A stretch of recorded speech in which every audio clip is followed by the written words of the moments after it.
This puts an end to the chapter of the child. He is safe, he is secure, and relatively healthy. But this does not end with the retrieval and the rescue of the victim. Nasa gipat na ibalik na kahapon, February 25, sa kanyang pamilya ang foreign student na kinidnap sa Taguig City noong February 20. Ayon kay Department of the Interior and Local Government o DILG Secretary John Vic Remulla, nakita ang biktima sa gitna ng Macapagal Avenue sa Parañaque City kagabi. Nangyari ito sa kasagsagan ng isang hot pursuit operation. And in that pursuit, a few minutes after, in the Parañaque area, may nakita silang isang bata na nakapajama na nakatayo sa gitna ng kalye na may benda ang kamay. The choice was pursuing the vehicle or securing the child. Obviously, ang AKG inuna yung bata.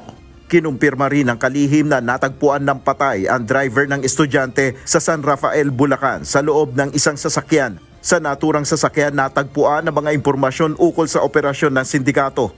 The driver of the child was found murdered inside another vehicle. In that vehicle yielded information regarding the syndicate which operates in this manner. Now, the contents of that include pictures, conversations, cell phone numbers, strategies, casings of how they would do the job. Mula $20 million napababa ang ransom demand sa $1 million. Sa kabila nito, ayon sa DILG chief, walang ibinayad na ransom sa grupo. Ayon sa DILG Secretary at kay PNP Anti-Kidnapping Group Director Colonel Elmer Ragay, tukoy na nila ang nasa likod ng kidnapping. Ang grupo na ito ay dati rin anilang operators ng Philippine Offshore Gaming Operator o POGO. Uulitin ko, ito ay resulto ng POGO. We suspect na ang tinanggal ang biktima ay galing sa pamilya na nag-ooperate ng POGO dati. We are definite na ang sindikato na nasa likod ng kidnapping ay former operators ng POGO din.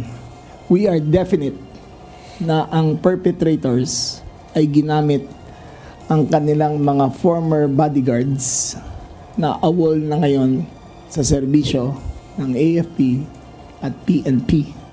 As our Secretary has said po, ongoing pong effort natin, continuous follow-up operation, we do have identities that we are tracking as of now.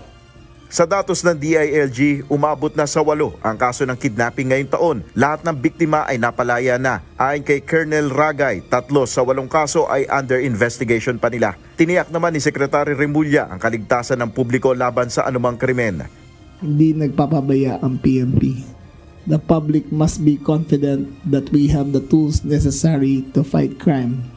Nel Maribuhok, UNTV News and Rescue, Diyos ang aming sandigan, serbisyo publiko ang aming pinahalagahan.